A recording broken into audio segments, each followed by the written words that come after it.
கரூரில் புகைப்போக்கியில் வெல்டிங் வைக்கும்போது ஏற்பட்ட தீ விபத்து. விரைந்து வந்த தீயணைப்புத்துறை வீரர்கள் தீயை கட்டுப்படுத்தியதால் பெரும் விபத்து தவிர்ப்பு.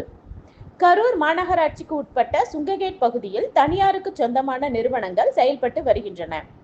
இதில் காலியாக இருந்த பெயிண்ட் அடிக்கும் இடத்தில் இருந்து புகைப்போக்கியில் வெல்டிங் அடிக்கும் பணியில் ஊழியர்கள் ஈடுபட்டனர். அப்போது எதிர்பாராத விதமாக தீப்பொறி பறந்து அதன் மேற்கூரையில் போடப்பட்ட பிளாஸ்டிக் ஓடு மற்றும் புகைப்போக்கியில் தீப்பிடித்து புகை வர தொடங்கியது. இதனை பார்த்த ஊழியர்கள் வெல்டிங்கை நிறுத்திவிட்டு குடத்தில் தண்ணீர் எடுத்து அதனை அணைக்க முற்பட்டனர். ஆனால் அதற்குள் தீ மளமளவென பரவி புகை அதிக அளவில் வெளியேறியது. தகவல் அறிந்து சம்பவ இடத்திற்கு வந்த கரூர் தீயணைப்பு நிலைய வீரர்கள் தீயினை அணைத்து கட்டுக்குள் கொண்டு வந்தனர். இதனால் அப்பகுதியை சுற்றி இருந்த பேட்டரி கடைகள், கேஸ் பங்க், ஜவுளி ஏற்றுமதி நிறுவனங்கள் பாதுகாக்கப்பட்டது.